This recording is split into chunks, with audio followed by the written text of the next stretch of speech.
will have to reiterate the idea from various perspectives, because the doubts arising from each of these various perspectives can be checked. So that way, second canto of second chapter began. We'll quickly go through the, just to set the context. First verse talked about the soul in the body. The body is now seen as that which has got 11 gates. It's a fort with 11 gates. And then the Lord is sitting inside. Having known the person who is enshrined in this body of 11 gates, that person is what is addressed as Atma. Etadvai tat. Okay, so that is with reference to the body, individual. The next verse says, the same individual, the same Atma, which is residing in the body, is also residing everywhere. And the Shastra takes several instances. He is the one who is situated in the sun. He is the one who is situated in the intervening space, situated in the earth, in the Soma. He lives among men. He lives among gods. He dwells in truth. So the entire objective world is enumerated one by one to the extent possible, and says that the Lord dwells in all this. The very source of their existence is because of the Atma. Just as the source of the individual is also Atma, the source of the collective is also Atma. The second point. Third shloka says, takes another reference. With respect to the individual, we breathe in and breathe out. This breathing process is also happening only because of the Atma. That means he is not only residing, but he also has life. He is a sustainer of life. In the earlier verse, when we say that he is residing in the sun and the moon and he is causing all this happen, they are all part of the cosmic evolution, not the organic evolution. So, but here in this verse it says that he is also perpetuating the life process, the organic evolution. Same Atma is perpetuating life. That is the third verse. Urdhvam pranam unnayati apanam pratyagasyati madhye vamanam asinam. Vamana is a term which means a short boy, a dwarf. A dwarf is any, I don't know whether you have experienced it, but if I see even an elderly person as a dwarf, I feel like, not hugging, there is some rejoicing in the presence. It's not seeing them in a lighting manner. That the dwarfness itself has got some appealingness, some adorability. Adorability is there. So the Lord is addressed as Vamana, meaning the sense that he is extremely adorable. Madhye Vamanam Asinam Vishwe Deva Upasate. So he's sitting, Madhya is sitting in the heart, right? So if he's sitting in the heart, it can be literally taken as the locus of his existence. And the second way we can see that is, the heart is also known as intellect. So he's sitting in the heart means he is known as knowledge in the intellect. The knowledge which is arising in the intellect is the seat of the Atma. There is not a single point in time when there is no knowledge in the intellect. There is every moment some knowledge is arising, but they are objective knowledge. It's not the subjective knowledge, but an objective knowledge. Nevertheless, it is with that also reference will be taken even to that objective knowledge slightly later. So intellect is the very substratum or the platform which is responsible for all our knowing. And the Lord is there as knowledge. Lord is there as knowledge. So, be it the objective knowledge or the subjective knowledge, it is the same Lord. It is the same God, it is the same Atma. Fourth verse. Asya visram samanasya sharirastasya dehinaha dehadimuchyamanasya kimatra parisishyate etadvaitate. And another exponentiation of the Atma. That is, in the earlier verse, it said that prana munnayati, there is a rise of prana and there is a crest of prana. Crest and the trough of prana. The crest and trough of prana. So that means what? The life process, is it just prana? If the prana leaves, then what happens? The body leaves. Body is the soul. The soul, there's no reference of the soul. If the prana stops, we say that guy is dead. The guy is no more. So now, is it Atma which is controlling life or prana which is controlling life? So that question comes. So lest that there be a misunderstanding that it is the prana which is eternal, the fourth shloka comes and says, no. Asya visram samanasa sharirastasya dehina dehadimuchyamanasya kimatra parisishyate.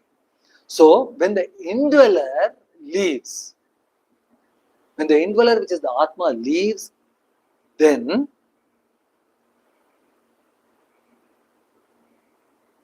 when he's freed from the body, what else is there? The body is practically of no purpose when the indweller leaves. And that which causes this life, that the indweller, etadvaitate, he is that. Now the question is, now when it leaves, when it says a visram samanasya, visram samana means a leaving, detachment. When Arjuna was not able to hold the Gandiva, it samsrati, the word samsrati is used. Just as the dry leaf will fall away unsupported by the main plant, that samsramana, that in that way the bow left the grip of Arjuna without any resistance, without any reaction. So such a way, when the body is not able to hold the life. So what is this life? Is it prana or Atma? The fifth shloka, not the fourth one, but the fifth shloka gives the clarification. Na pranena, na apanena, martyaha. Exactly, we were supposed to start from here. So, na pranena, na apanena, martyaha, jivati kaschana. It is not because of prana or apana. Prana is the rise of the vital force being addressed from one more standpoint here. Hanta ta idam pravakshyami. Guhyam. Guhyam means secret. Secret. I'll tell you. Hanta means in a manner which is best understood. Thereby you will not have any doubts. We will have doubts, but in a manner which Nachiketa will not have any doubts. Okay. So it also depends on the listener, When the teacher says, I will explain everything to you. Now everything is from where? From the beginning of the book or beginning of the first standard. So that depends on where the candidate is. So you expect the candidate has already graduated to the present class, and from there, possibly the explanation of the teacher will take the knowledge to the completion. So when he says, I will explain to you in full, that depends on the student. So we should not blame the scripture for it. We should rather, if you don't understand, we may have to put the blame on oneself. So Hanta, I'll tell you well. Te you idam pravakshyami, I'll tell you. Guhyam, the secret, Brahma Sanatanam, that which is ancient. That the Atman, which is not Jesus. Yathacha maranam prapya Atma bhavati Gautama. So, by knowing this Brahman, attaining this Brahman, a man when he dies, when he is supposedly claimed as dead, now what he becomes? He becomes the self itself.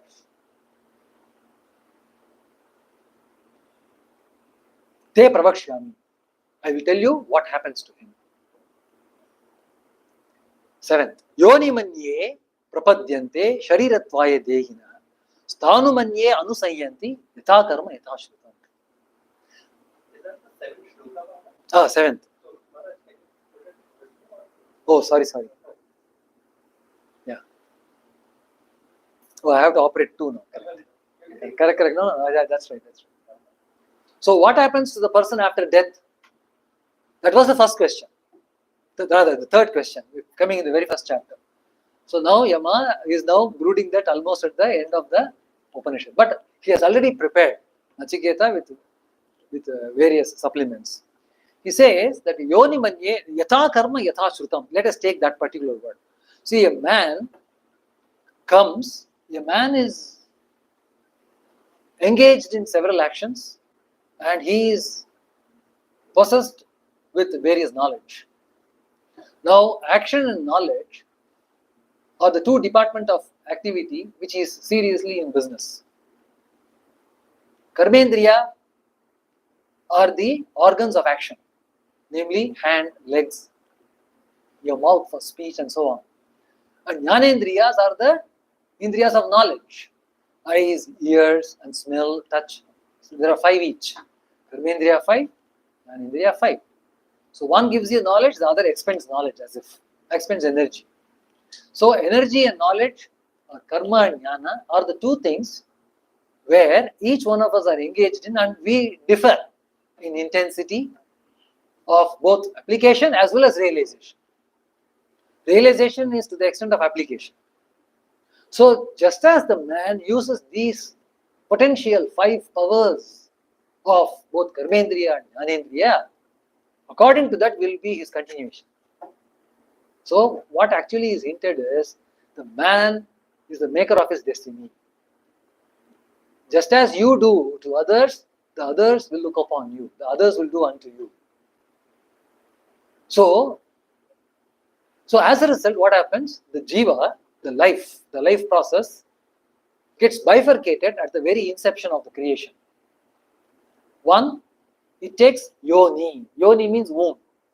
It gets into a womb and becomes a life process. It can be a mosquito life, a cockroach life, cow's life, or a human life. Even ghostly lives are also partly there, but that is not taken reference here. Only with respect to the earth it is taken. So there are andaja, svedaja, many jas are there, many forms of life. All the lives are included into that. And another one is they become inanimate objects. See, the beauty of this is cosmic evolution and organic evolution, both are happening because of Chaitanya, of the Atma. That is very categorically referred to. Sthanumanye, anye jivaha. So what we call as, tables and chairs and all these dead objects, he says, sthanumanye anusayanti. They permeate. Who permeates? The jivas permeate even into these inanimate things. And their life gets extended till this undergoes disintegration and petrification. And then the jiva, so to say, becomes released or maybe becomes fit for participating in a much intense and richer life process among the yonis. That is one interpretation. That is when you want to track a jiva. When you want to track a jiva, you may say that there is a history for the jiva. In the past he was something, in the present he is something, and in the future is going to be something. You are tracking the jiva. Correct? The other way to look at it is every pore of this creation, is a seat of the Atma. So the Atma is not divested from any aspect of this creation.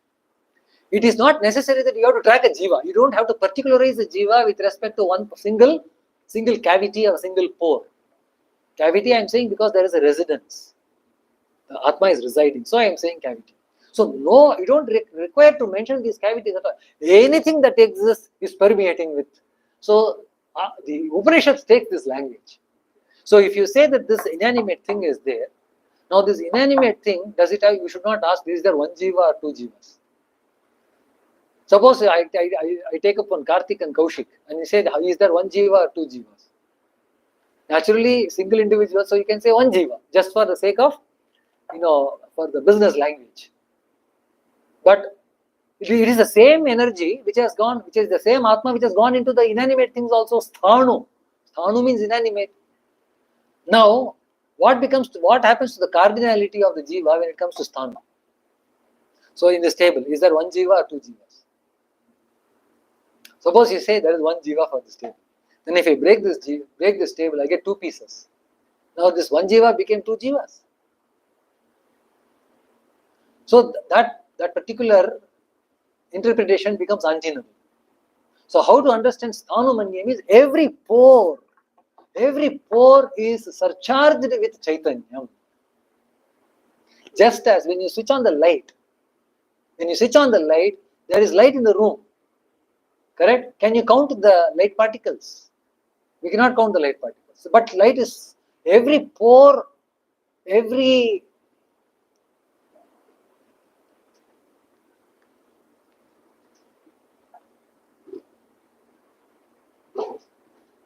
drop of the space that we see light is being there. So it is not the count of light particles that are required to make this room lit. If I put a partition, the same light is existing in both ways, apparently divided. But then every pore is again, every light, earlier it was okay only. Why did you disturb it? Yeah. Then you should open this and not that. No, this you close and then open the leftmost. Yes. Yes, that's how it should be. So, yatha karma, yatha sukha.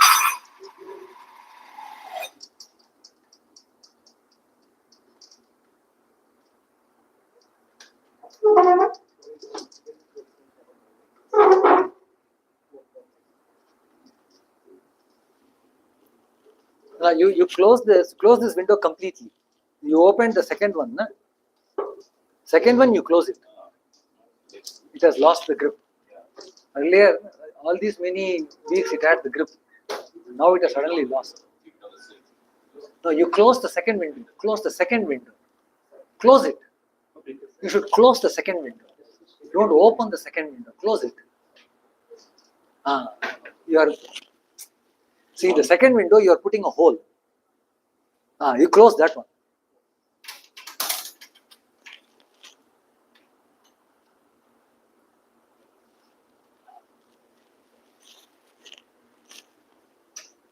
Yes. Now open the first one. Yes, that is sufficient. That's sufficient.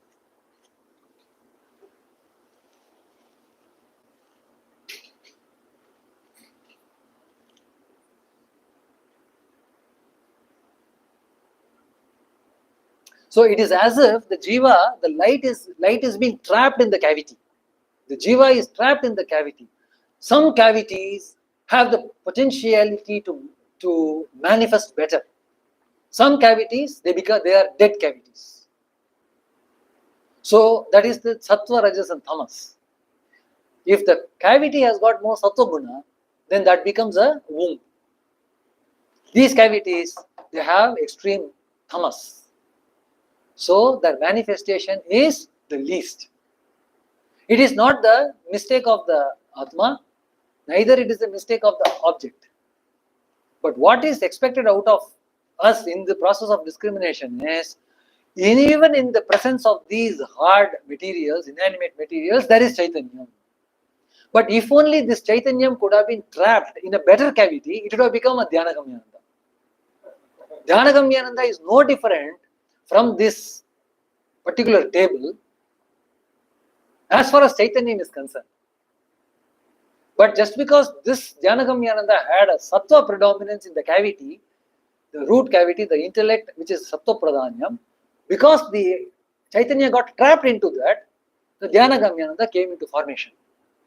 And now this is like a wood or a tree or some loha material. It is because of the tamas quality of that particular creation, into which also the same Chaitanya is trapped. Correct? So this is and yatha karma yatha shrutam, in the sense that is how up to the cavity. If the cavity has sattva, it will be able to manifest. If the cavity doesn't have sattva, it will lose.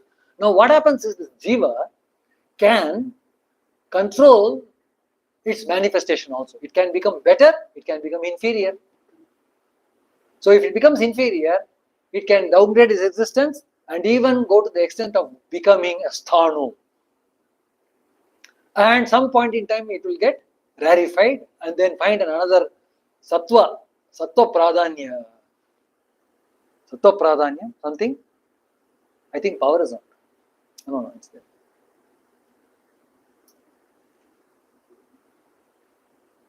Yeah, it's gone.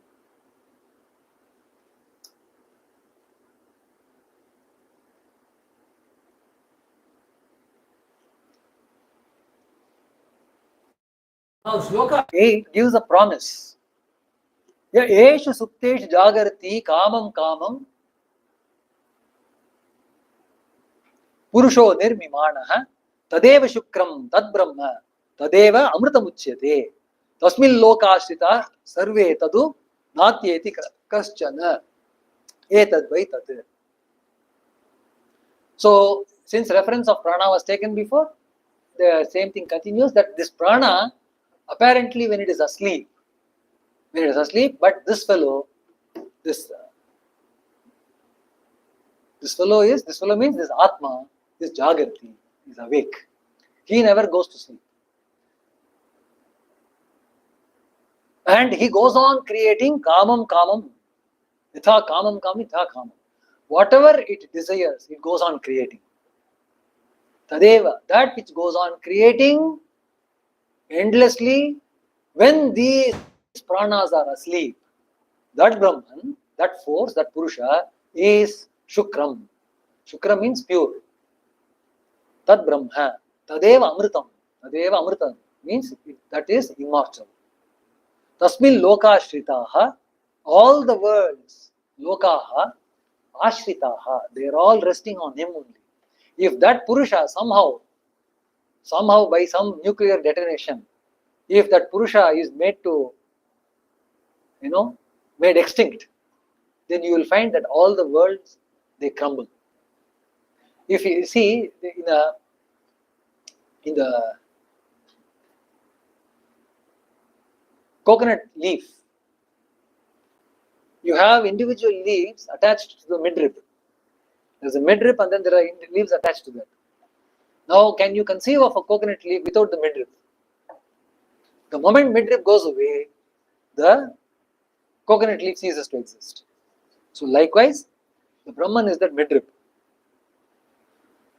And the beauty here is in the last phrase.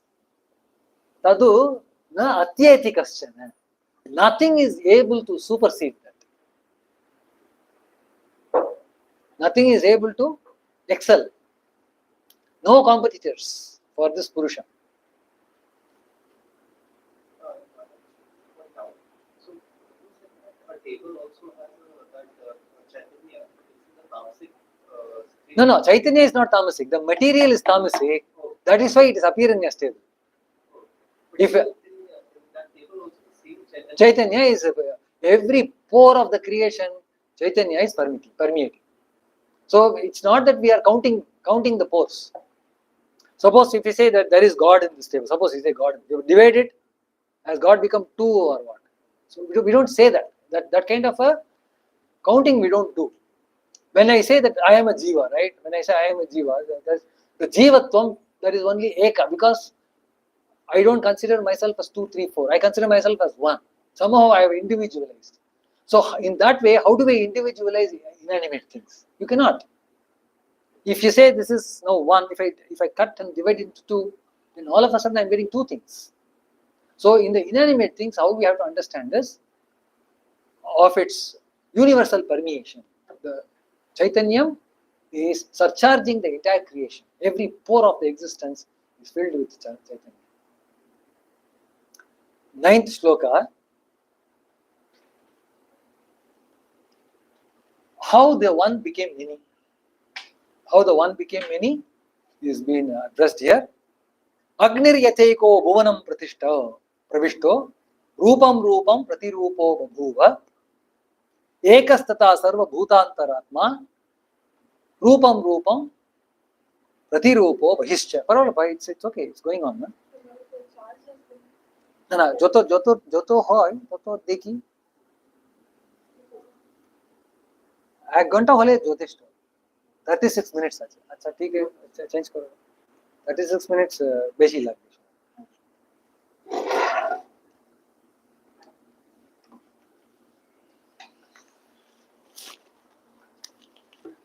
good at GP இது pen drive oh you already put fantastic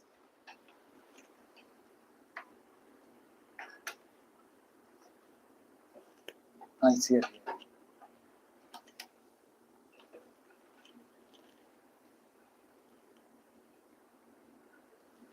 Agnir yachaiko bhuvanam pravishto rupam rupam pratirupo babhuva. See, one became many. Now there are so many. Agni is thus Agni after sun in the yonder sky. Agni is the one source of light, rather the only source of light in the earth, natural light. So that the same Agni has become multiple forms. The fire entered and it became multiple forms of light with regards to shapes. Rupam rupam, multiple shapes it has taken. So likewise, Antaratma, the inner indwelling self, after getting into Sarva Bhutantaratma, he has become the soul of all the jivas. And it is the same soul which has become all. One becoming many, one example has been given here. The shloka 10 says, with regards to now air, Vayur yachaiko bhuvanam pravishto rupam rupam pratirupo babhuva ekastata sarva bhutantaratma rupam rupam pratirupo bahischa. So air comes, it fills in a balloon, it is one shape, it fills a toy, it is another shape. Correct? So the air takes the form of of the container, so to say. So likewise, this jiva also has entered into many bhutas. See, bhuta is a wonderful term. It is in the past tense, that which has been formed. Bhuta is tapratyaya of the bhudatu, is past perfect. So that the reason is the current state you can never experience. See that the Sanskrit words are so very appropriate. You call a man, right?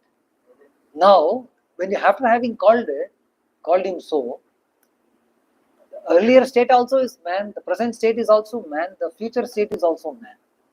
You are not given a specific word for it. So, what you are the current perception is always a recollection of an immediate past. Your present can never be experienced, because the moment the present is experienced, the time has advanced. So the entire existence is only bhuta. Bhuta is past. Bhutkal. Bhutkal means what? Past. Bhavishyat is present, future. So we are all bhutas, means what? We are all experiencing ourselves as what we are, being in the present, but experiencing the past. Because there is a time lapse. However little it is, there is a time lapse. So Sanskrit is a very nice language in that sense. So sarva bhutantaratma rupam rupam. However, that is basically to take more meaning from what it actually is. Even without that, we can simply say bhutas are basically beings, and the Atma is indwelling.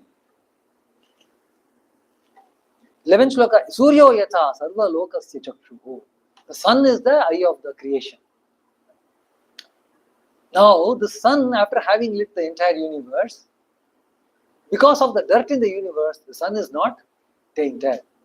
So, Yama points out this particular reference saying that just as the sun doesn't get tainted, the wind will not get tainted, the fire does not get tainted, likewise, the Atma also does not get tainted by getting incorporated within this human constitution. That's why we say it is a corporal being. Why a being is called corporal being? Man is called corporal being. Why it is called corp? Because the Atma is incorporated.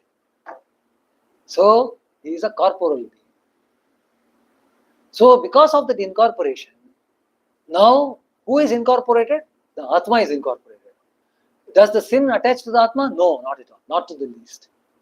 Just because the bulb is glowing yellow, you cannot blame jaundice on the electricity. Correct? The jaundice is with the bulb, not with the electricity. So that it's a very simple idea. So Swami Vivekananda at one place he says that people say that we don't uh,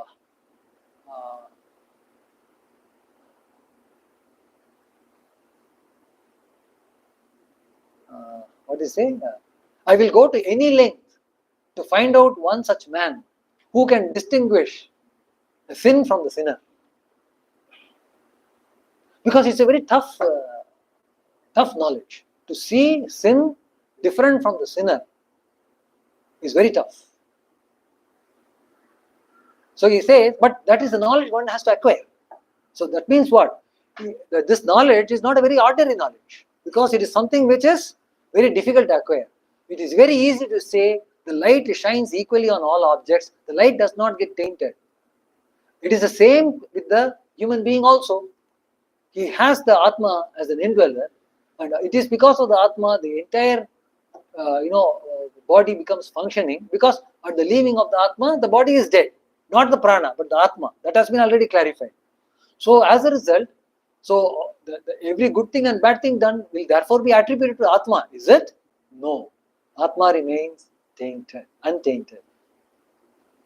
So that's a very beautiful idea. Na lipyate. It does not stain him. Loka dukkhena.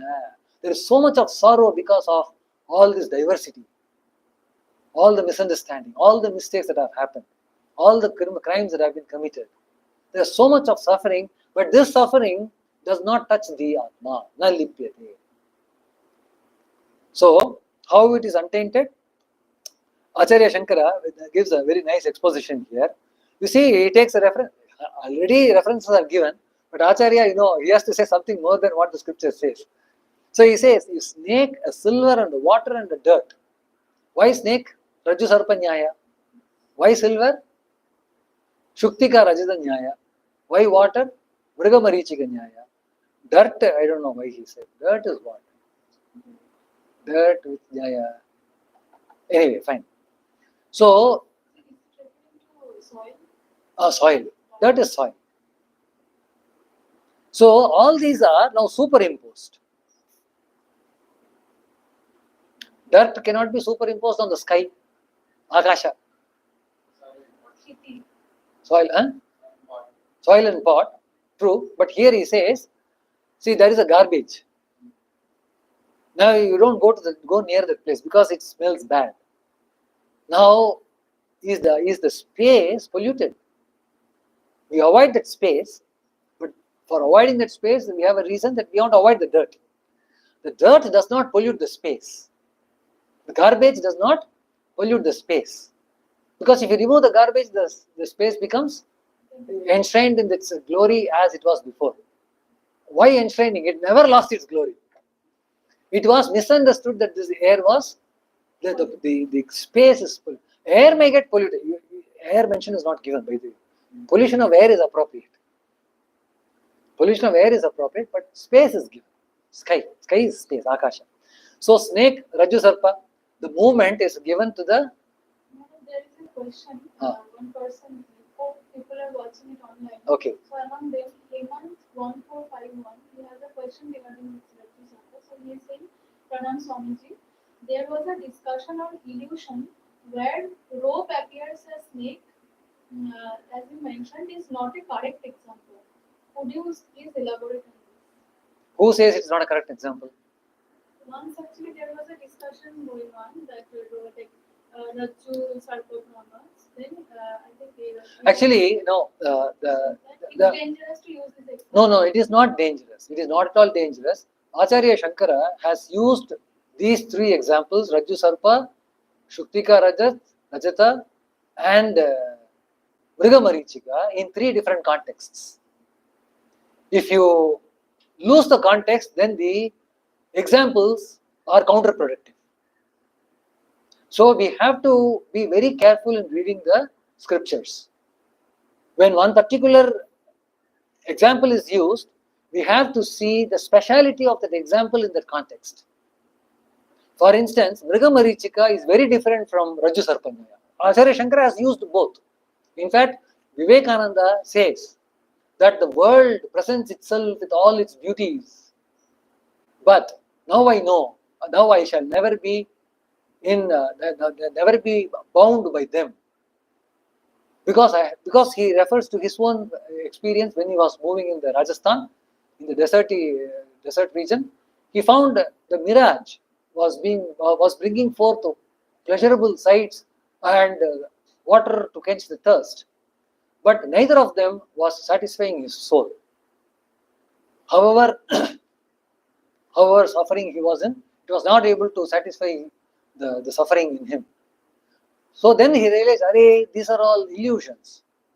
Correct? So there we cannot use the word Rajju Sarpa because there is no Rajju there. If Rajju, the Adhara in that vision is not there at all. So in that particular experience, if you try to put Rajju Sarpa and then try to explain the one with the other, you will completely fail. So Acharya Shankara was very, very careful in using these examples. But as it always happens with the followers, they have overused and abused the application of these at various contexts and weakened the entire structure of Advaita. So it's a wonderful question. In fact, we can take a separate class on the contextual analysis of the Advaita from the three different perspectives. We can do that, but since this is the culminating class of the session, we'll go ahead with the scripture. So superimposed on the rope, mother of a pearl and the desert, they do reality do not exist, but they are mere distortions in the respective substratum. But they appear as defects because of the superimposition of the false notion, not because of attribution. You cannot attribute it, but it is superimposed. Eko vashi sarva bhutantaratma ekam rupam bahudha yah karoti tam atmastam ye anupashyanti dhiraha tesham sukham shashvatam na itaresham. So sukham, shashvatam sukham. The scripture now says you have to adopt a process, life process by which you attain eternal peace, not peace as in piecemeal, but it should be wholesome. So shashvatam sukham, who will get? Dhira, only the courageous man will get. And how he will get? Only if he is discriminating. Ekam rupam bahuda karoti. That one single atma which has manifested into many, eko vashi, that single controller who is residing in everyone, tam atmastam, that one single controller, anupashyanti. We have to have a keen sense of ponderance, not simply preponderance, but ponderance on that single source of our life. Now, such a person is a dhira, is a courageous man.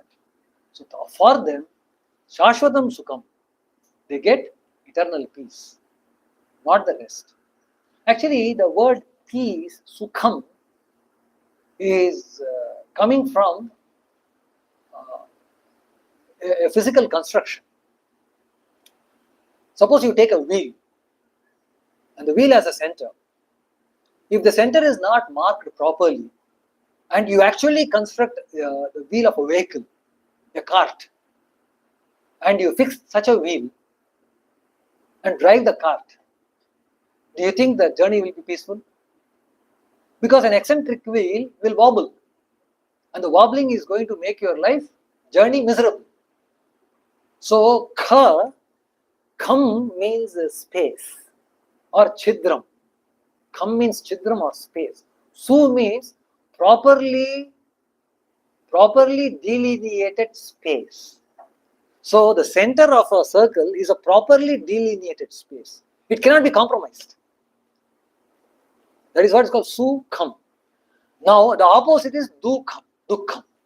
Because du is taken to be an opposite, like a na, opposite constructor. Correct? An opposite construct. So, where the sukha is not there, there dukkha will be there. That means eccentricity will be there. So, man becomes eccentric. So, a man who is eccentric, all those who are not at peace are all eccentric. So, you know how very well it's getting connected. We guys are all really mad. Because we are not calling a spade a spade. A mad person is a person who looks at the lamppost and takes it to be a real being and gets into not discussion but argument. At least discussion you can have a monologue.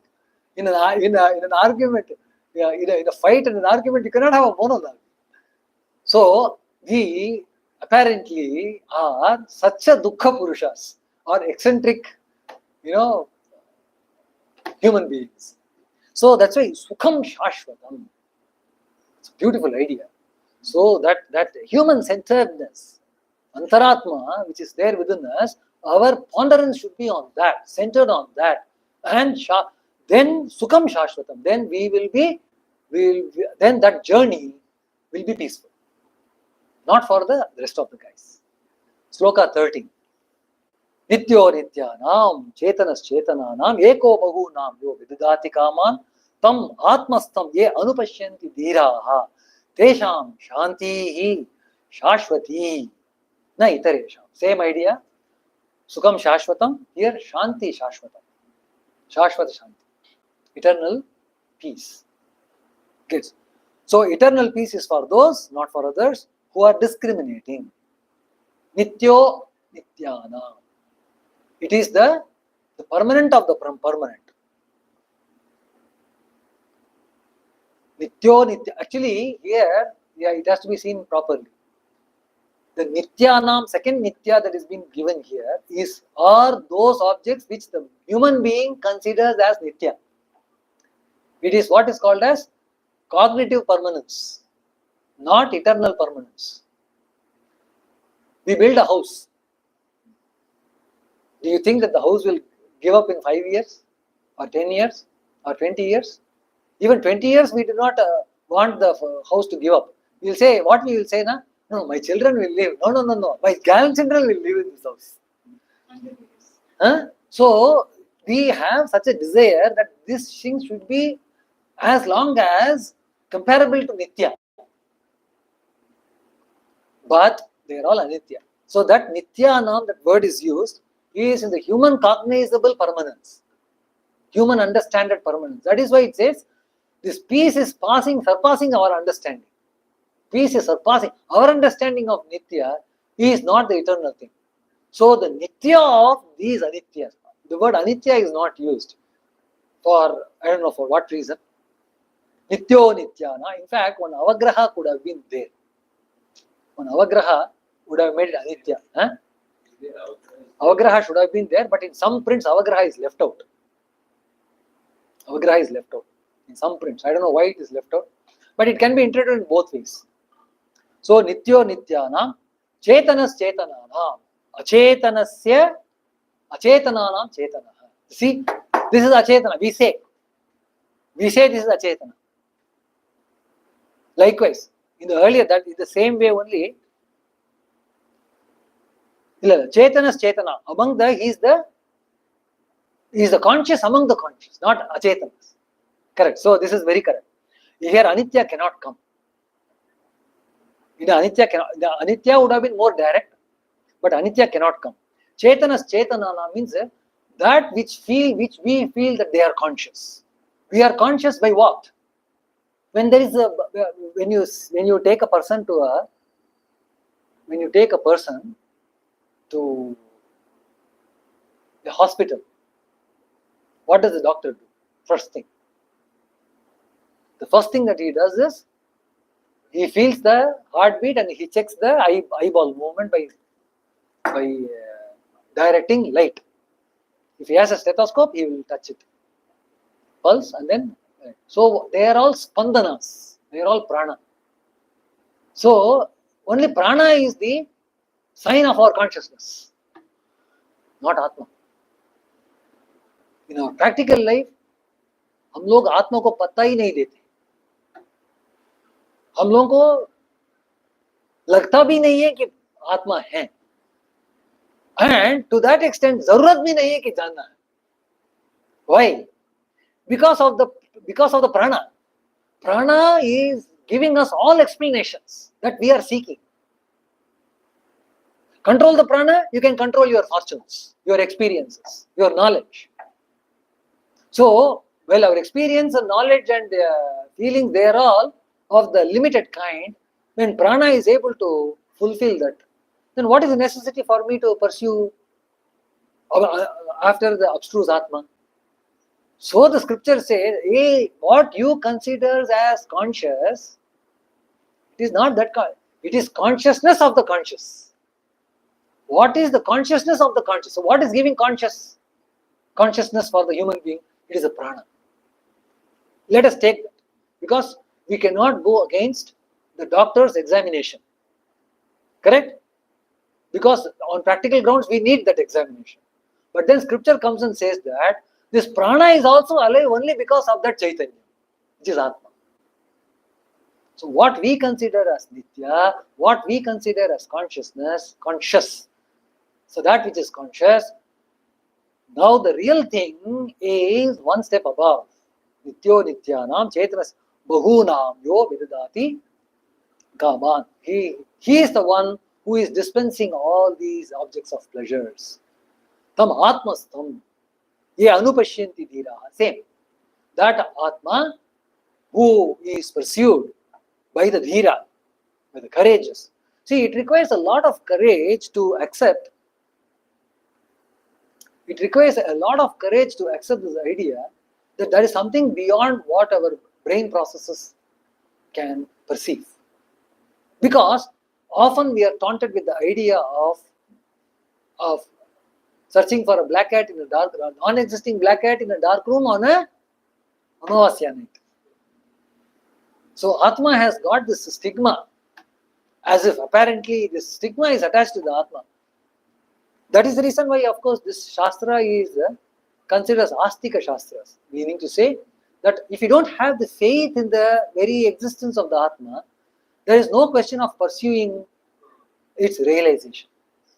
So it is not that it can be shown and then pursued later, because showing implies knowing itself is the result of persuasion. So how can that be? You cannot put a cart before the horse. So the scripture says, you take up a little bit faith, you will grow in faith also. So it is not an indoctrination in the sense that till the end you have to live with faith. No, not necessary. As you start with your journey with faith, there will be sufficient amount of realization of the lesser kind, certainly, but certainly greater than your normal ephemeral experiences, mundane experiences. You will get, and that will confirm and increase your conviction, and your faith will grow. But Gita, you know what it says? Arey, what are you guys talking about? You are talking about proofs.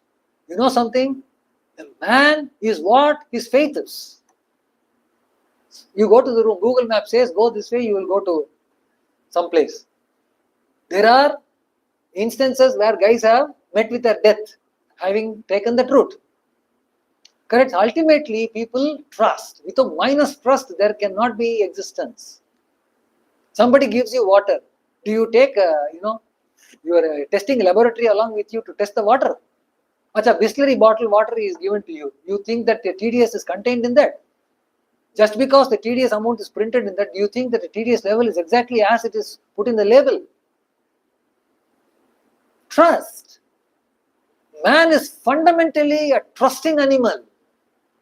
And the trust is founded on faith alone. What is the faith? That you are alive and you have the hope of perpetuating your life. You have faith in perpetuating your life. That gives you, makes you vulnerable and makes you trust everyone. You board a bus. You trust that you will reach the destination. You board a flight. You trust that it will land safely.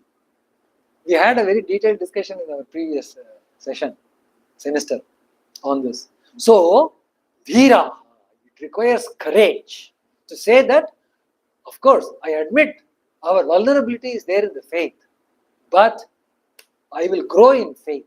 I will grow more convinced about this faith. I will corner to that extent that this faith will no more be required and we will end up in realization, which you can never have in our physical world.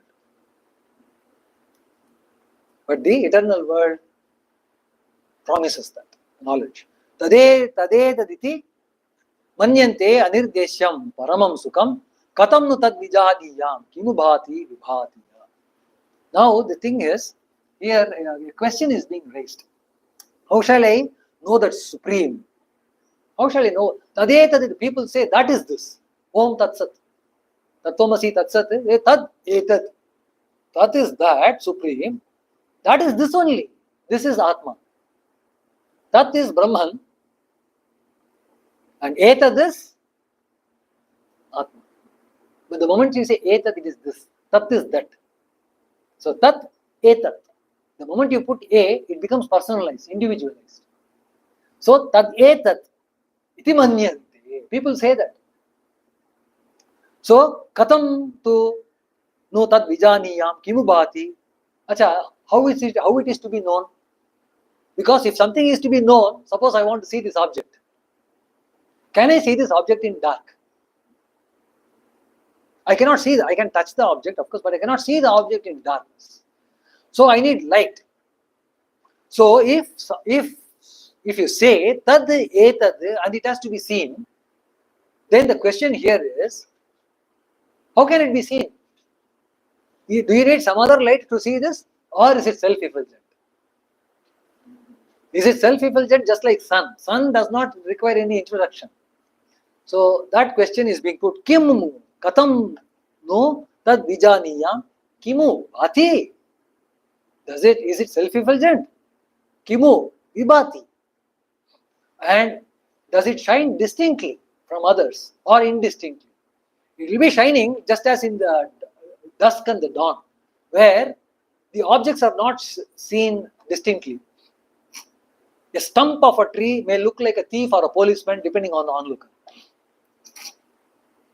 So the distinctness of the vision is also necessary, clarity of the vision is necessary, and self-effulgence is also necessary.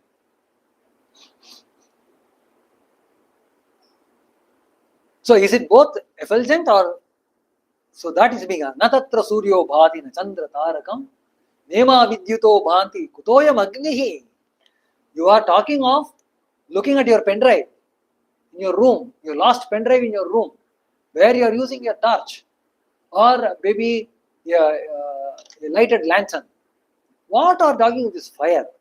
That Surya itself cannot shine there. Surya na tatra suryo bhati means Surya cannot enlighten this. Surya is incapable of lightening this fellow. This is Atma. Na chandra tarakam. Stars and moons, not at all. Nema vidyuto bhanti. The lightning also cannot light this Atma. Kutoya magnihi. What to talk of this material fire, matchstick fire? What this guy can do? Tameva bhantam. Tam bhantam. He shines. Him shining, the rest shines. You are talking of whether it is self-effulgent or not. The Shastra goes one step further. All that which is shining are because of this one shining. So there is no other respite for us than to pursue this which has this eternal and self-effulgence. Sarvamidam vibhati. So all these respective things have come into light only because of that supreme light. So I was trying to capture this idea of Eko Vashi Sarva Bhutantaratma. So it is a one liquid occupying multiple tubes. It is a same liquid here. Depending upon the cavity, you have an appropriate manifestation.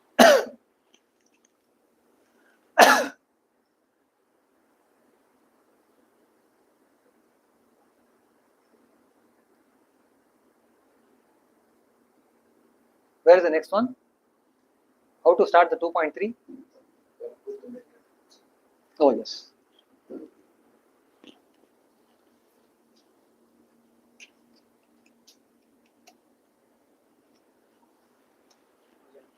Oh, yeah, sure. Welcome. We'll go.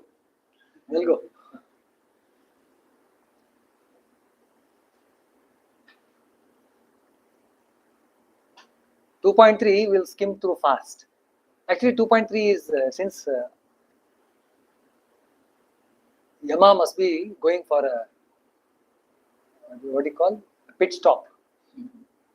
How to control it? Yes, it's not the one. Urdhva moola madashaka yeshaha ashwattaha sanatanaha tadeva shukram tad brahma tadeva amritam uchyate tasmin lokashita sarve tadu natyeti kaschana etad vaitat. Ashwattha tree is taken into example. Gita also brings it. Ashwattha tree is one tree, apparently comes from such a huge tree, comes from a very small seed, and it can grow practically on any crevice. In fact, if man will not disturb the nature, Ashwattha will cover the entire earth surface in no time. So the scripture also takes the reference of this people tree. People tree apparently is a very holy tree, not only in the Indian tradition but across religions. Zoroastrianism and few others also, huh? Buddhism. I don't know about Buddhism, but maybe yes. It's in the people tree. Yeah? But yeah, but the tree does not become holy because of that. Even our Bharat Ratna, it has a people tree. At the back. IIT has a people tree at the back, or banyan tree. Logo. Lamp. But there is one, that is IIT Bombay. One of the IITs has got a tree at the back. Banyan tree. Tadeva Shukram. Yesha Ashwata. Why is that holiness attached to Bhagwan? Medicinal value, maybe. People is a highly medicinal value. The leaf extracts are. Just why some particular trees have been chosen, like the bill and other? No, but yeah, one thing is they have got medicinal value. Their medicinal values are established, known. Only this reason, right? That is immediate reason. Right. That's an immediate reason. And see, Tulasi plant. Tulasi plant, the moment you put it, it purifies the air around. What kind of a purification you have to see, because some chemical comes out of it and you inhale, you feel healthy. It's true. Tulasi leaves are it's a wonder drug. Ossimum sanctum. Sanctum means pure. So the name itself is that. So the Ashwattha is a vriksha. Now in Sanskrit, the word vriksha has a connotation. Vrashyanat vinashvarat vrikshaha. That which is felled Felling means cutting and destroying. Cutting and destroying is called felling. You fell the trees. So because of the felling of trees, such a thing is called vriksha. Because it can be felled. So Acharya Shankara says, this is a very beautiful explanation he gives about the Ashwatha tree. It's good that we can just go through it quickly. It consists of many evils. Evils, see, Urdhva Moolam, that is the origin is pure. Origin here is the state of monopole, is the Brahman state. Now from that nobody can explain, and somehow this manifold has come into existence. This manifold is the tree which apparently has multivarious forms, apparently, because that forms, rupam, pratirupam, that those forms are subsisted by the Brahman only. So that's why it says they are apparently in multivarious forms. So it consists of many evils such as birth, old age, death, sorrow.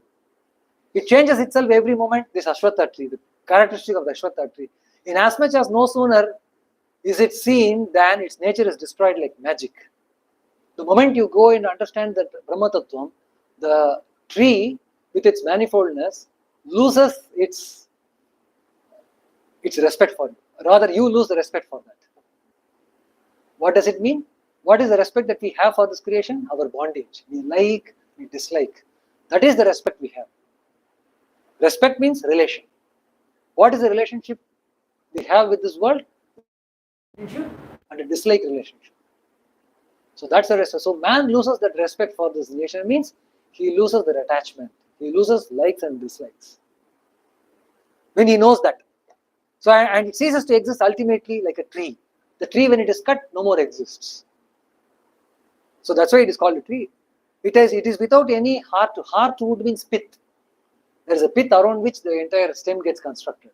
So the pith is the life of the entire stem. So it does not, such a heartwood is not there. Like the stem of a plantain tree. It is subject to hundreds of doubts in the mind of skeptics. In reality, is determined in its own true color by the seekers of truth.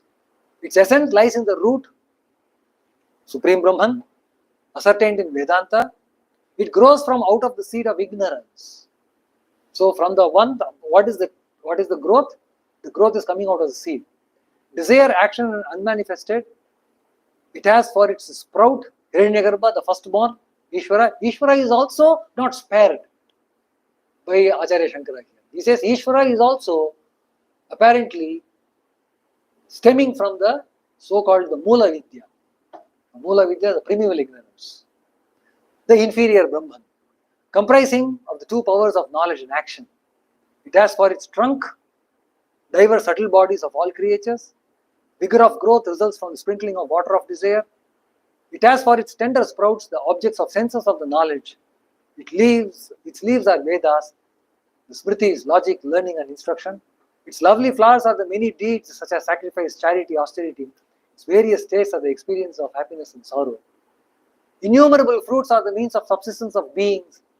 Secondary roots well developed, entwined, firmly fixed through the sprinkling of water of desire.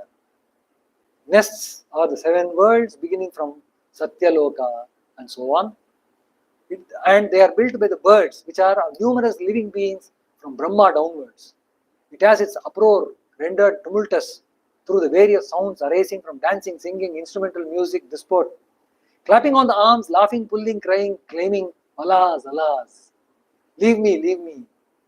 Induced by mirth and grief arising from enjoyment and pain of living beings, felled by the weapon of the detachment consisting of the realization of the identity of the Brahman and the self as inculcated by the Vedanta. This tree of the world is the Ashwatha. Its nature is ever unsteady like the people tree.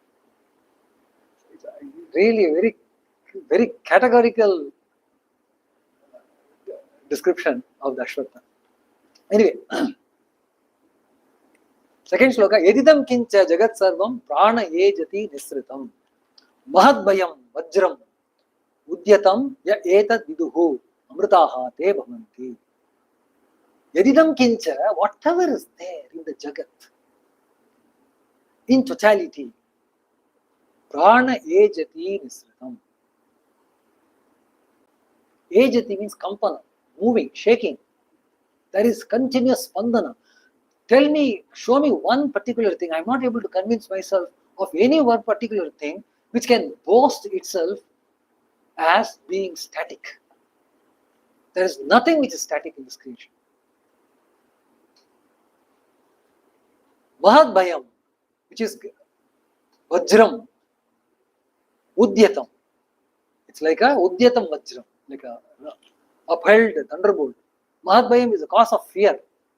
Etad viduhu, yaha, that which is the cause of fear, that which is like a upheld thunderbolt, that due to which Jagat Sarvam Prana Ejati, Prana is Supreme Brahman here, Ejati, that by which everything is moving and shaking and then the dynamism is set in, Viduhu,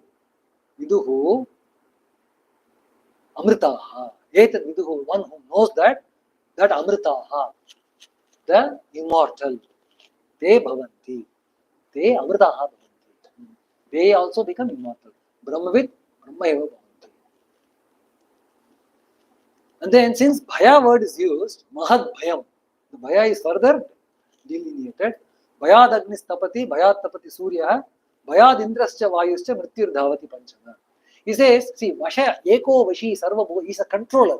How can somebody control another person? Just as the charioteer, he is having the whip in his hand and the reins. The moment he pulls the reins and whips, the horses know that he has a controller behind. And it obeys strictly for the fear of being whipped. And then pulling, actually it hurts the nostril. So he is controlling the speed by controlling the pain in the nostril. If more pain is there, it stops. If less pain is there, it runs. It's trained that way. So it is a fear which makes every one of us move as if. What about us? That Agni, fire is also burning. You know why? Because it is afraid of the Brahman. Surya is also doing all his wonderful job of illumining all the worlds and being extolled as the eye of the whole creation universe and boasts itself. But again, at the heart of heart, it is afraid that if it will fail in its duty for even a moment, it will cease to exist. It will incur the wrath of Brahman. As if, these are all very allegorical. They have the wrath of Brahman is totally a misnomer. There is no wrath at all for that matter. Bhayad Indrascha, Vayuscha, even those deities are also functioning only because of the fear. What to talk about these things? Mrityuhu, even the death. Panchamaha, Panchatvam Gataha. The death is driven to death by the Brahman. Ihached, the fear again is being delineated. Ihached ashakat bodhum prak sharirasya visrasaha tata sargeshu lokeshu sharirattvaya kalpate. It says, prior to losing this body, if one only will realize this Atma, it's in a very motherly pleading tone. If one only will realize this Atma prior to the dropping of this body, then no. If one, iha ched ashakat means shaknoti, bodhum prak sharirasya visrasa, that is first statement. There, one phrase has to be added, it is not added. Then he becomes a supreme Brahman. Tataha means if not.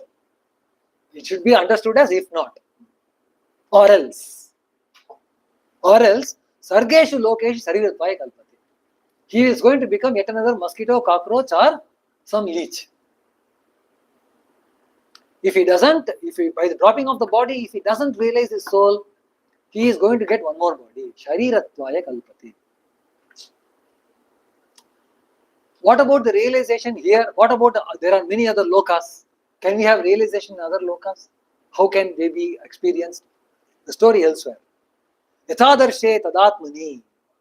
Yatha adarshe. Tata Atmani. In this world, the experience of the Atma is like looking at yourself at the mirror. Looking yourself at the mirror is very clear. If the Adarsha is unclear, then you get a poor description of yourself. Lipstick will become a kind of an eyebrow color. Because you will be thinking you are putting lipstick, but it will go to the eyebrow. You will be thinking you are putting face powder, but it will go to the hair. You will be thinking you are wearing glasses, but you will be putting in your ears. It is ear glasses, not hair glasses. So that all attributes to the how well you are depicted in the mirror. So if the mirror is clean, you can see yourself cleanly. So in the earth, you can see yourself as clean as what you can see yourself in the mirror. That is one description. Yatha swapne, and as also in the dream.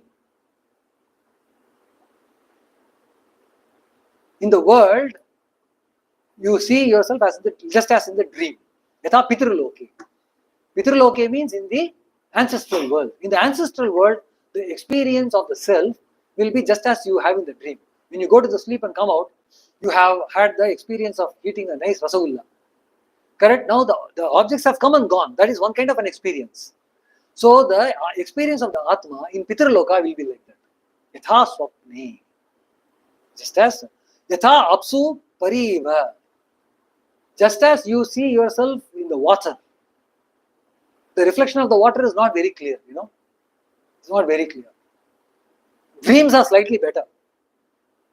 Not as good as mirror, but slightly better than what you see yourself in the water. So in Gandharva Lokas, the experience of the Atma will be as much shady as you see yourself in the water. So what it says is, and okay, Gandharva Loke, Chaya Taporiva Brahma Loke. In Brahma Loka, you will have a clear distinction between what is truth and what is untruth. You cannot have more clear, like light and darkness. Light and darkness are contrasting. And in Brahma Loka, Atma will be contrastingly experienced. There will be absolutely zero doubt.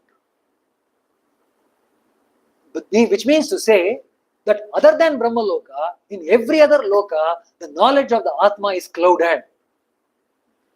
But to reach Brahma Loka is very difficult. The scripture has already said that to reach Brahma Loka goes after tremendous amount of tapasya. But to realize here itself, you don't require that much tapasya. You require only concentrated mind and some vairagya and some mukter ichha, desire for freedom. If you have that much little, you will quickly grow. Vivekananda says it requires only 2 months to realize that.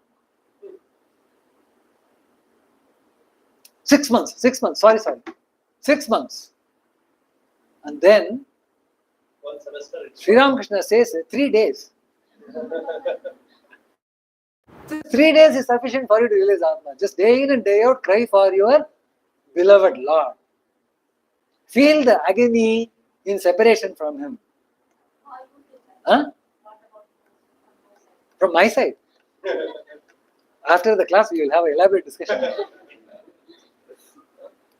Yatha apsupari. So, in all the other lokas, the perception of the Atma is clouded with natural obstructions, which is not there in this. They are not natural obstructions. They are all man-created obstructions. In all other lokas, they are all loka-created obstructions. You cannot do better than that. Brahma Loka exception. But Brahma Loka to reach is very difficult. So what it says is, why unnecessarily hope for something which is beyond your reach? And vainly expect enlightenment in other lesser lokas. You are in the best place currently, and this is the right time to realize. The second best place than after Brahma Loka. After Brahma Loka, earth is the second best. Absolutely. Shastra is the pramana for that. So let us not have fanciful dreams of getting into some swarga and then somehow eke out of that existence and then know ourselves. That will not be possible. Indriyanam pritag bhavam udayas tamayo chayate pritag utpadyamananam atva dhiro na shochate. Indriyanam pritag bhavam, the similarity of the senses. Hey, 1 second. I have never been able to give the prasadam of it. So today, I'll make a quick offering to Lord and then say, take. You can take some, 2, 3. 3 you take. No, take 2. At least 2. 3 better. What is the name for? Oh, MS Data Science. Wow, great. Yeah, I have a problem for you. Hey, give him a number. Give him Give him my number. Okay. I have a problem for you. A research problem. Okay. Indriyanam pritak bhavam udayastamayau chayate pritak utpadyamananam matva dhiro na shochate. Having known the dissimilarity of the senses, which originate separately, as also their rising and setting, the intelligent man does not grieve. So the knowledge that we get are only from the senses, and the various kinds of knowledge that we are getting because of this differentiated senses. Now all of them will have their own natural, climate of existence, and it could be either favorable or unfavorable.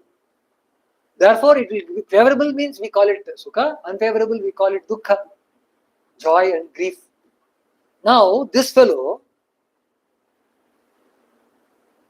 the man who is Atma Samstham, he is not worried about that. He is completely detached from it.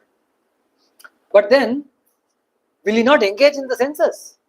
Just because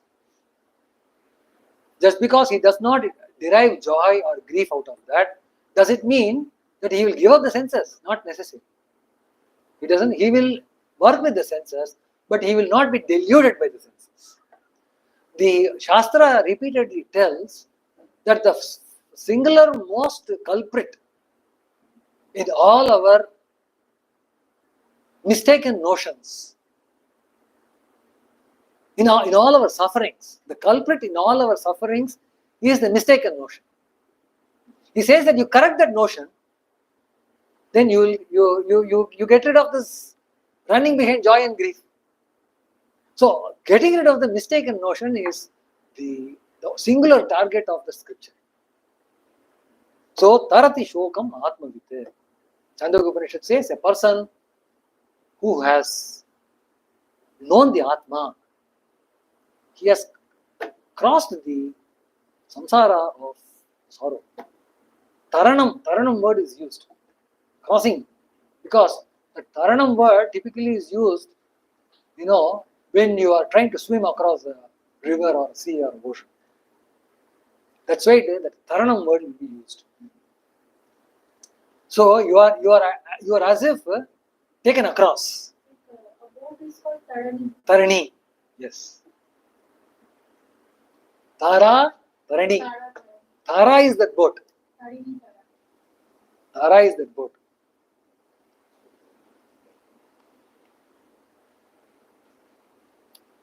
But this search cannot be with outside.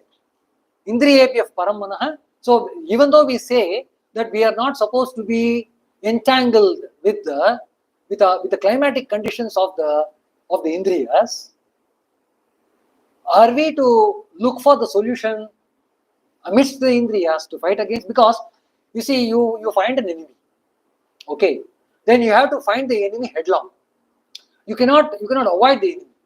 So now you understood that indriyas, the joy and the sorrow coming from the indriyas is not correct. So what will you fight against? Will you fight against the indriya, or will you fight against your own propensity to seek joy in the indriyas? Which one will you target? The indriyas are not to be blamed because they are by natural construct. Man did not create. Nature constructed that indriya that way. So whatever nature has constructed, fighting against that, you are only making another adjustment in the nature.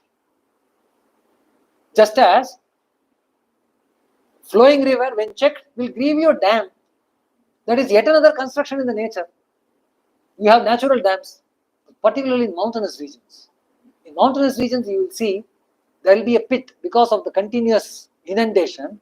A huge pit gets formed, and then the mountain holds a glacial system of water, and that becomes a perennial source of river also in many cases. Seasonal sources of river. There are water rivulets coming from mountain. How can it originate like that? It may not be snow capped, but you will feel there is a huge Jaladhara there. How did a Jaladhara come? Because of the crevices, natural crevices that are formed. But again, that is an adjustment in the nature. So we are not supposed to find solution in the nature. We cannot fight headlong. That is why he says, Indriyebhyaf param manaha. The mind is superior to Indriyas. Manasaha Sattvam Uttamam. Here the word Sattvam is used in the sense of something which is more subtler. More subtler. Sattva, Rajas, Tamas. So more subtler, more Sattva. In fact, in the Panchikarana, the formula for the construction from the base Tanmatras, the Panchikarana is used, of which you have got the cosmological construction and then you have got the organic construction. In the organic Jiva construction, you will find Buddhi is the one where we have predominance of Sattva. Sattva, Rajas, Tamas. Only these three are there. In Buddhi, you have predominance of Sattva. Manas, less Sattva. Indriya, very little Sattva. That's the reason why it's considered superior. Uttamam Sattvam. It's superior. Maharaj, what does unmanifested means here? Avyakta is, you see,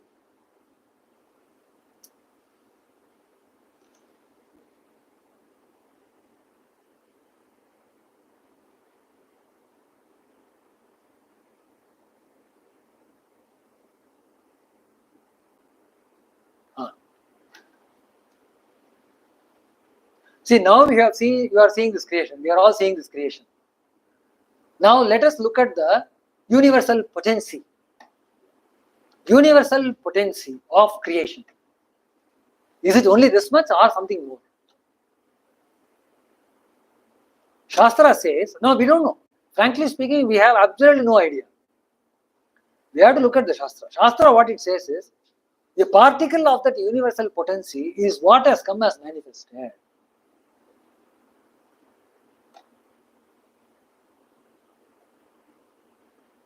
In the Purusha Suktam also it comes, na? Tripada Urdhvam. Tripada Urdhvam. Ekapada is manifested, 1/4, and 3/4 is Urdhva. Urdhva means which is unmanifested. So that still there is something more. Don't think that this is the end of it. This is actually to belittle the creation. We think creation is something, so we are fondly holding on to it, right? So the scripture comes and says what you are fondly holding on to is only a particle of that universal potency. If you say particle, then what happened to the rest of it? They are yet to be manifested. They are not even manifested. If they all will get manifested, then what will be your experience? You won't even be able to contain that experience. You are going mad even with this. With this you are going mad. If that also gets manifested, it will, you will become more mad or madliest, madder than ever. So the Shastra puts a suspense under. It makes you, it brings you out of your state of contentment. You say, oh, this particular creation is sufficient for me. Let whatever people tell. Finally, God has created this world, right? It's for me only. So I am happy with this world. Now this particular statement comes and says, Arey, what you are happy with is only a particle of His creation. Do you think Lord will be happy keeping you contained within the particle of His creation if He considers Himself as you? The word and as a transcendental entity is present and is immanent getting into you, and such an entity will be happy with this particle of creation. It is defying logic. Why will a millionaire or a billionaire or a trillionaire be happy with a slum dwelling? Certainly he will not be in slum dwelling. Certainly he will not. So, but such is our existence. We have such a trillionaire, but we are perpetuating a slum dwelling through our life process. So how do we register this in the mind? Shastra comes and says, Arey, there is something called avyakta, the universal potency which is not yet manifested. That is superior to your intellect. Because what happens is Mahat. Mahat is what is called universal intelligence. With your intelligence, you can latch on to that universal intelligence. And you can feel yourself one with Mahat. But Mahat is also created. And Mahat is also a particle of that creation. You see, so the meditation practice which was given earlier where you indriyebhya paramana manasastu parabuddhi, then that buddhi is now buddhehe mahatah param. Buddhehe mahat param, mahadatmani. When that was said, we were given the instruction to meditate on that Mahat universal intelligence, of which this buddhi is just a small particle. But that Mahat itself is a particle, this fellow says. And that is Avyakta. Correct? Mahataha Avyaktam Uttamam. Unmanifest is superior to Mahat. Correct? It is only to keep us in an awe-inspired state of mind. You see, I will tell you, there are concepts which, if you understand, its value goes away. Its surprise value goes away. Once you have understood, its surprise value goes away. And the knowledge becomes particularized and it becomes limited. Okay. So as a result, if your knowledge, suppose your knowledge itself is unlimited. Now, can you particularize that knowledge? You cannot. So, but then how do you say such a knowledge exists? That such a knowledge exists because as much as you avagahanam means going deeper and deeper. As much as you go, that much you are able to unearth. So, what is the best expression for this? One thing to say is infinite. One thing to say is infinite. Another thing to say is what is to be known is only manifest. The unmanifest is not known at all. So that gives you a state of, your account has got 5 trillion. There is some 2,500 trillions already there in the account where you cannot access. This 5 trillion has come from that. So you will imagine, this itself is 5 trillion. It requires 5 generations of my family in the slum dwelling to experience and to exhaust this money. What about that fellow, 25,000 million or what trillion, wherever it is? What size is that? So it puts you in a state of awe. Awe is a state of experiencing unlimitedness. It is a human experience of unlimitedness. That is awe. You cannot put an expression to it. You cannot put a measure to it. Avyaktatu Purusha Paraha. But nevertheless, this creative potency which is unmanifested, even beyond that is your supreme Brahman. Brahman is beyond all this creation. Vyapakaha is permeating everywhere. There is not a single pore which is not there. Because Eko Rupam Bahuda Vidudati. Alinga. Alinga means he does not have a form. This is the reason why there are religions which says giving a form to God is a sin. Because Alinga means he has no form, he has no sign. So the moment you put a form or a sign, you are restricting the Lord and thereby you are not giving the due respect to that Lord, to the God. So that Alinga is the highest state without attributes. Yam Nyatva Muchyate. He becomes free, knowing him. Because Jantuhu means any life, knowing that he becomes free. Amritatvam cha gacchati. He attains immortality. Gacchati means to attain, not going. Gacchati means gam gach, to attain. Is the vision possible at all? Such a vision? It is superior to even unmanifest potential. Even manifest potential we are not able to completely realize. And he is superior to unmanifest potential. Is it not a cock and bull story? Or, okay, he is there by, you be there, I be here, I happy, you happy, let us be happy in respective places. Is it that kind of a relationship? No. Na sandrishe tishtati rupamasya na chakchusha pashyati kaschanainam hrida manisha manasa abhikluptaha ya etad viduho amritaha te bhavanti. Is the vision possible?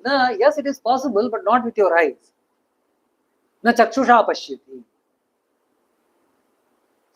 Na sandrishaha tishtati rupam. He is beyond the range of your vision. But Hrida, through your mind, Manisha, through the intellect, Manasa, through the Hrida is heart, not mind, sorry. Hrida. At the heart, Manisha, the intellect, Manasa, through the mind. So here, what actually says is, this mind, intellect, and heart, all the three, in its purified state, in its purified and rarefied form, it will be able to experience the Brahman. Abhikliptaha. Klipta means coming from the word kalpana. Kalpana means it will be imagined. Also means creating. Imagination is also a creation. So you would create that experience within you. Abhikliptaha yaha etad viduhu amritaha te bhavanti. Those who know this, they become immortal. How to attain the ruler in the heart? Yada panchavatishtante jnanani manasasaha buddhischa na vicheshtati tam ahu paramangatim.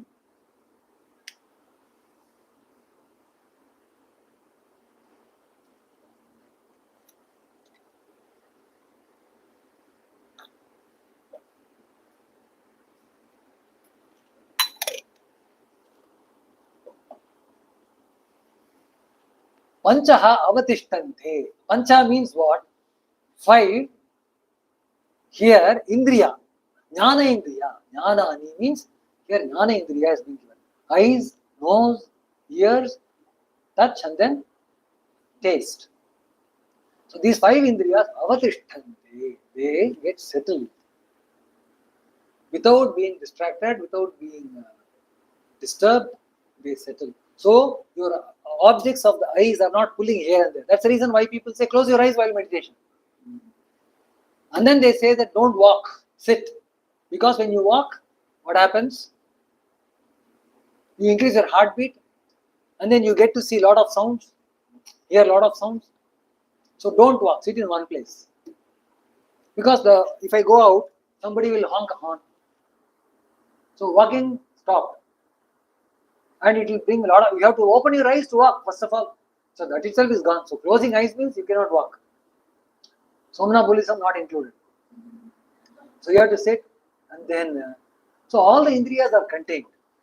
Buddhihi na vicheshtati. Buddhihi yasya, whose buddhi, intellect, na vicheshtati means not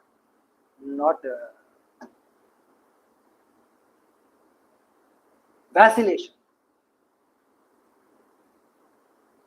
Mind is also not functioning in the sense of vacillation. Then that state is called as highest state. So what is to be done therefore? In order to attain that highest state, this shloka simply says, you control your indriyas, control all its functioning, and then don't mentally get vacillated. Don't pertain any mental distractions. Because you can be physically stationary, but mentally you can go all around the world.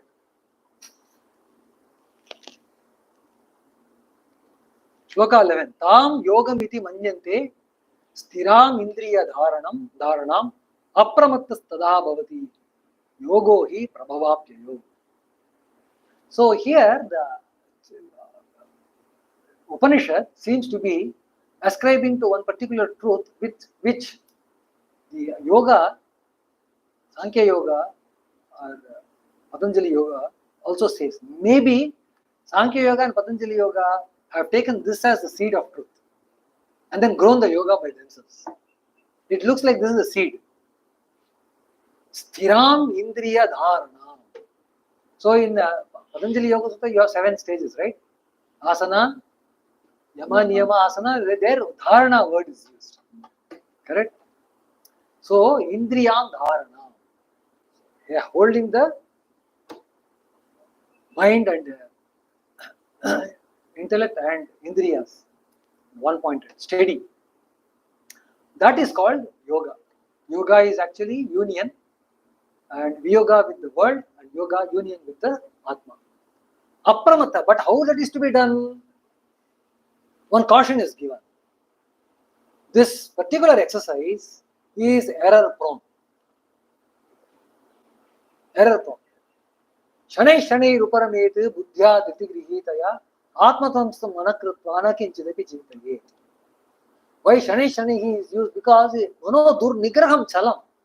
This Durnigraha is very tough to contain. If you go headlong collision with it, it will flatten you. So it says you have to bring slowly, steadily, cajoling the mind, not hurting the mind, not punishing the mind, by saying something encouraging, by reducing all the evil propensities. Because when you curse, you are actually increasing negativity. So this is a process. This takes time. And mind, when it gets distracted and goes elsewhere, slowly the mind has to be brought back to the Atma. Slowly means what? Not according to IST, but according to the route that which it has gone. It has gone from A to B to C to D to E. From E again you want to come back to the place. You don't jump into place, because from there you can again go to Z, X, Y, Z, P and all. Yes. So the jumping becomes what you call more strengthened. So through jumping you should not come back to the Atma. Shane Shane. That's the beauty. How you have to do? Now you are in E. So come to D. So how did you come to D? You have to think. So you came to D from C. So you reach to C. C to B, B to A, and A to Atma. So Shane Shani, why? Because if you gone to Z, you would have to take 26 steps. If you are in K, you have to take 11 steps. So depending on the distance, you have to give that much amount of time. You cannot. Because if you jump from Z to your initial starting point, what is the guarantee that you will not jump out again? Well, in the case of Shani Shani also, what is the guarantee you will not jump out again? Yes, you will. But the process of Shani Shani is so painful. Because from Z, if you want to catch hold of Y, you have to remember Y.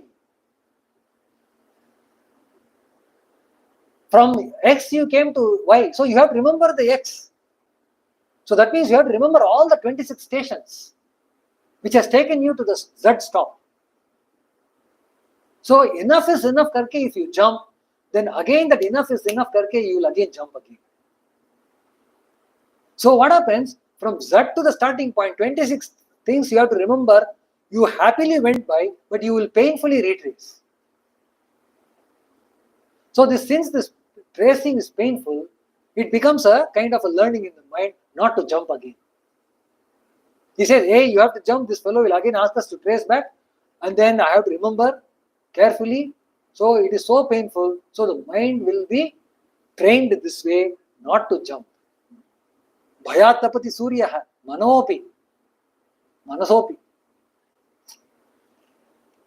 So that's what apramattaha word is used, meaning to say that one must do this particular job of indriya dharanam without committing an error. Tada bhavati yogaha. Then he will attain the state of yoga. Yogo hi prabhavapyayo. The reason is the process of yoga is impregnated with rising and falling. Prabhava is rising. Apyaya is falling.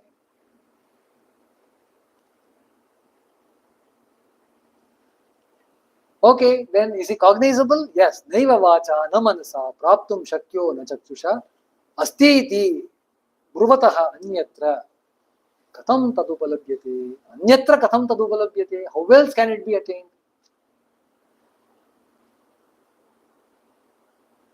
Naiva vacha, not by speaking. Dhyanagamyananda, somebody asked whether what is the timeline I can give with regards to realizing the Atma. Not by lecturing. So I have to stop coming to IIT. The day I stop coming to IIT, possibly from that day onwards, I can fix a time. So naiva vacha, na manasa, not through mind. Praptum shakyo, na chakshusha, not by eyes. All of them are physical.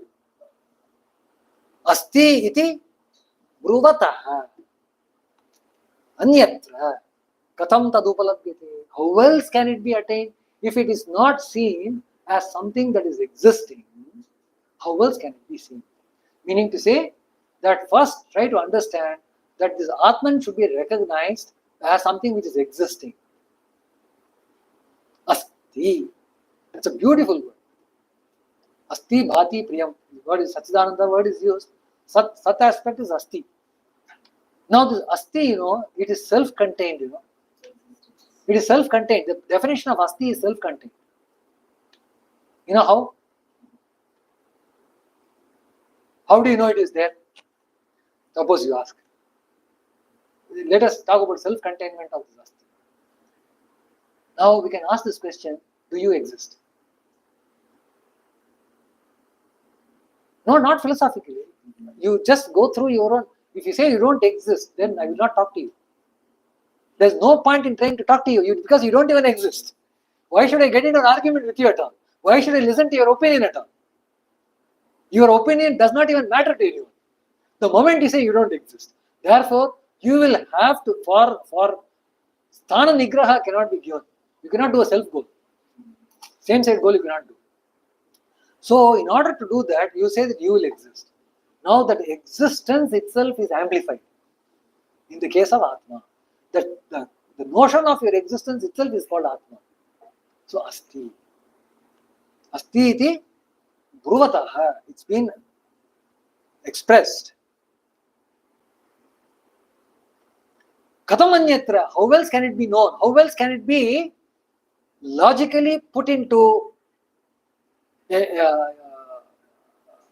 how can it be cast into a logical framework if not you talk about Asti? So that's Asti is a very, very powerful quality, rather definition. Assertion is the key to realization. Now this Asti has to be asserted. Asti ityeva upalabdhavya iti eva. That is mean at no point in time one must entertain any doubt. Upalabdhavya atma tattvena labdhavya tattva bhavena cha ubhayoho. Assertion is the key to realization that Asti existing, right? So when it is existing within the human constitution as well as within the creation. So the immanence aspect is immanence aspect is brought out here. Then tattva bhavena. Tattva bhavena means in reality, in ultimate reality. So when you in ultimate reality, when you talk of existence, do you say whether this exists? Even the notion that I exist, tattva bhavena, you have to define what I is. Then you will say, now I am a boy. Now when I am a boy and I am a girl, now these two differences are different. These boy and girl identifications are different. So if I-ness is restricted to boy and girl, then there will be some state of your experience, particularly in state of fear. In state of fear, the sense of sex goes away. Because fear is experienced uniformly by everyone. There the sex idea doesn't come at all. I am having boyish fear. I am having girlish fear. You don't have that. A tiger comes in front. Your heart palpitates not because of your boyish fear or fear grasps you. It grasps you because of the development of your mind. There is no boyishness and girlishness in that. So what I am trying to say is multiple experiences transcend the so-called sex idea. Therefore, what is this I? You can go further and further and further. So tattva bhava chintanam makes you remove all these lesser identification. I am an engineer, goes away. Initially, very first itself will go away. Money is not even questioned at all. When knowledge itself is removed, how come property? So like that, all the appendages are all removed. So this is tattva chintan, tattva vichara. Because it is not what I am. Something superior idea comes and negates what I am. So in this way, if you do, nothing will exist except that supreme. So that means it is standing apart from all what we have conceived. Even though we say that it is an immanent reality, through vichara, we also arrive at a reality which is distinct from all this, staying distinct from all this creation. That is transcendental reality. So when people say Tattvam, it is transcendent. Always. It is beyond the creation. Of these two aspects, the real nature of the self that has been known as merely existing becomes favorably disposed. Now, between the transcendent nature and the immanent nature is something which we can approach immediately. Because you have a better notion about yourself. So you feel very happy about it. Acha, this happiness, I can always say, it's coming because of my Atma. I have particularized Atma with this being. You may be sorrowing, but I am happy.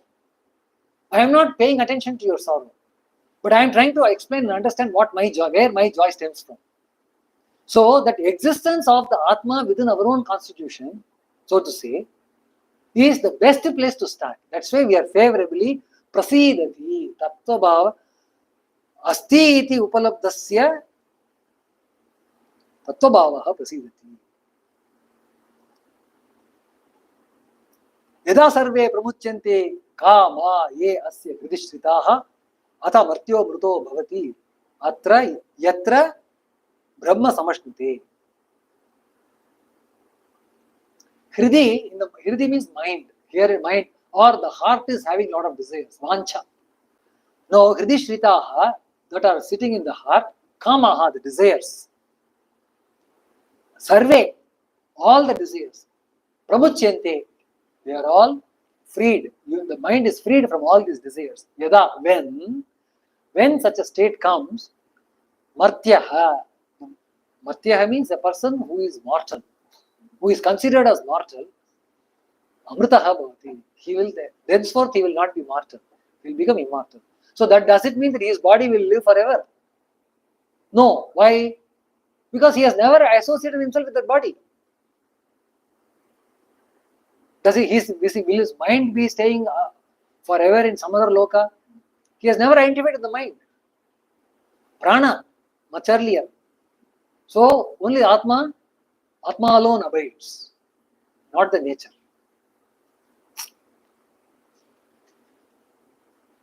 Atmaivaha prabhavati, na jadah kadachit. So atamartyo mruto bhavati, atra brahma samashnute. He attains the Brahma. Actually, Brahma samashnute is, he actually eats Brahma. So the eating is allegorical. Here he becomes Brahma. Yada sarve pravidyante hridayasya iha grantayaha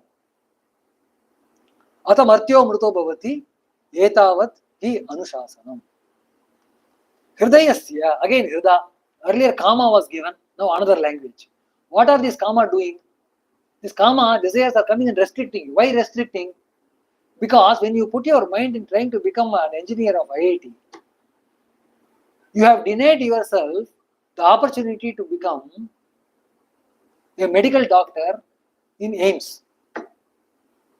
So, is it expansion or contraction? See, we may say that we are going after our desires. We are perfectly justified. You have to finish your IIT, come with flying colors. But nevertheless, your decision, our own decisions, has excluded us from other potential manifestations. Correct? So, Kama has become a binding for us. So, the Granthi is the binding. And the binding is a generic binding. The binding is because of, they say that your Ajnana is the binding. Because of the Ajnana binding, various kinds of these lesser desires are cropping up. If you touch the one, suppose you take water. You take water from the top, it's water. Water from the bottom, that also will be water only, right? So, it is very difficult to distinguish between Kama and Granthi. It is basically top water and bottom water. So, those Grantayaha, the Hridaya Granthi, Yada Sarve, all the Granthis, Prabidhyante, they are all get cut. Martyaha Amritaha Bhavati. Etat Anushasana. This much is the instruction of the Upanishads. Last shloka of this Kathopanishad. Shatanchaika cha hridayasya nadyaha tasam murdhanam abhisritaika Taya urdhvam ayannam.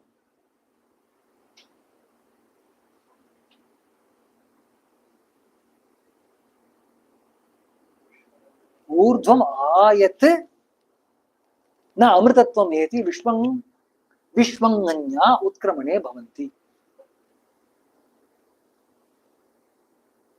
This is a bit yogic description, because they believe that it is yogic description which has been later adopted in yoga. But we find the seeds in the Upanishads. The body is consisting of several nerve channels. Here it says Shatam cha eka, 101. 101, 100 nadis plus 1. So these 100 nadis are taking care of all of your body processes. Body, prana, mind, intellect processes. There is one nadi through which, if you concentrate your energy, it will take you to realization, ultimate knowledge. But in remaining other nadis, if you manifest your energy, you will get the lesser knowledge. Tasam murdhanam abhinisrita. Nisrita means it opens up. That one nadi opens up in the murdha. This is murdha. This is murdha. So there is one nadi, actually that is sushumna nadi. The Ida, Pingala and Sushumna. The Sushumna nadi is a singular nadi. Of course, Sushumna is also further divided. There is something called Chitri nadi within, but that's too much specialization. Let's not get into that. So that Sushumna nadi goes and reaches your murdha. Nisriteka, it opens up there. That is what they say, that it opens up like a lotus flower. 1000 petal lotus. Tayoho urdhvam ayan amritatvam eti. Ayan amritatvam. How does it?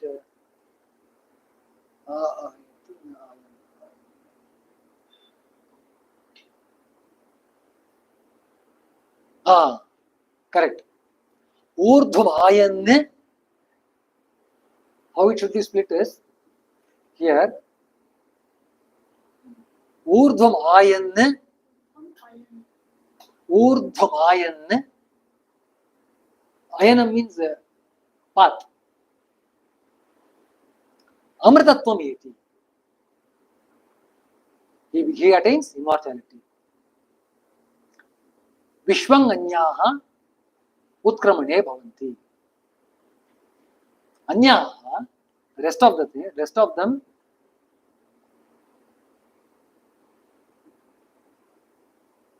Vishwam utkramane bhavanti.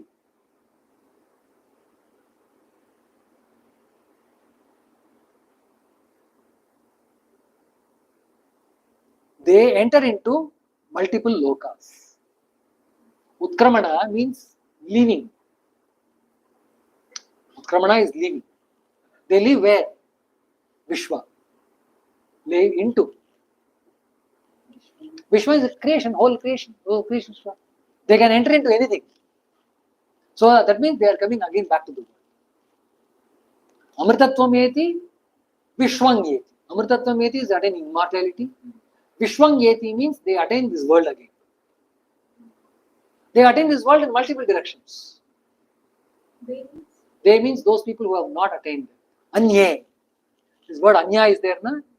Anya means what? Those people who have not attained this amritatvam, the rest of the lot, they utkramana means they live in multiple directions, which is characterized by Vishwa.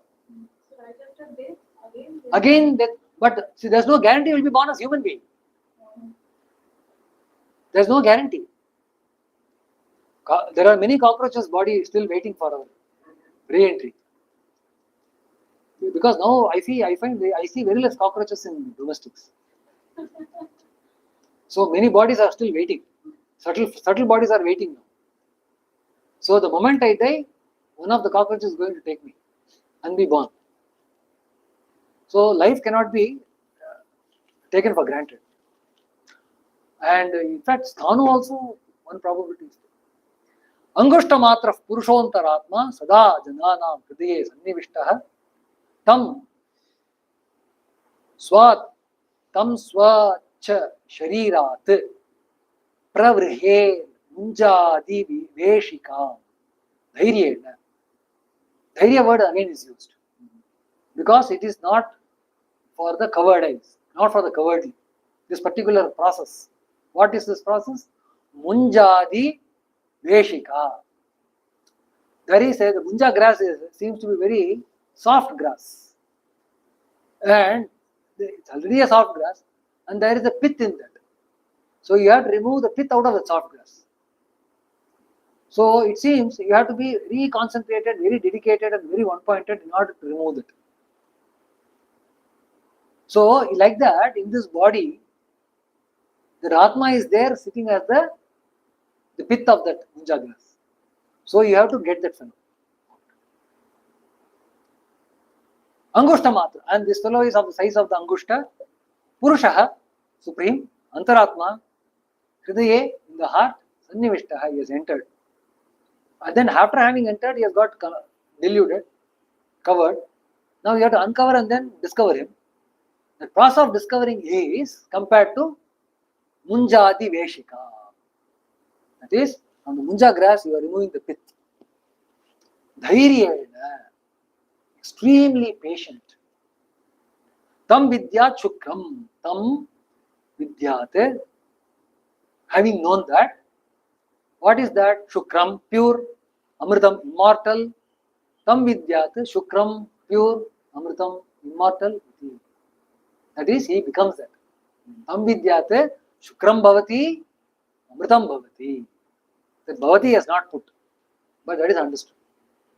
That actually comes from the idea.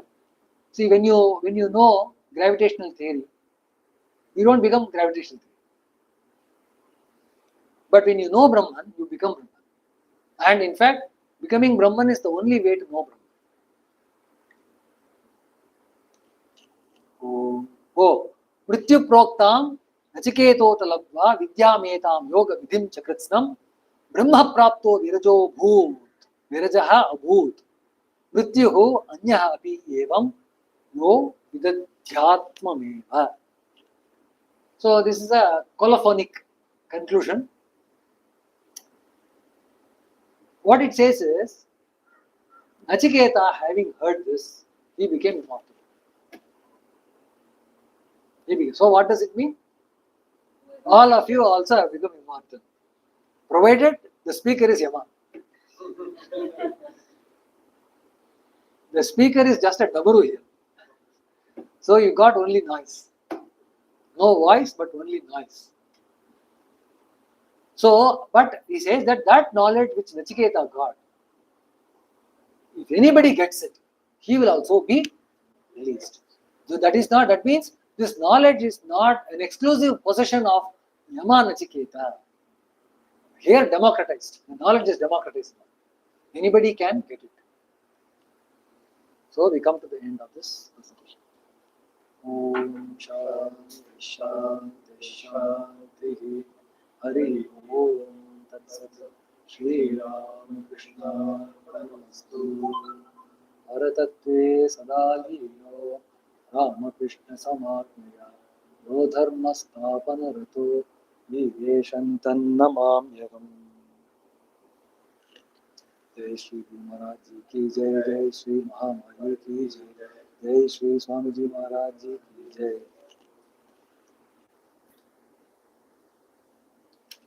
Next semester we shall begin Bhagavad Gita.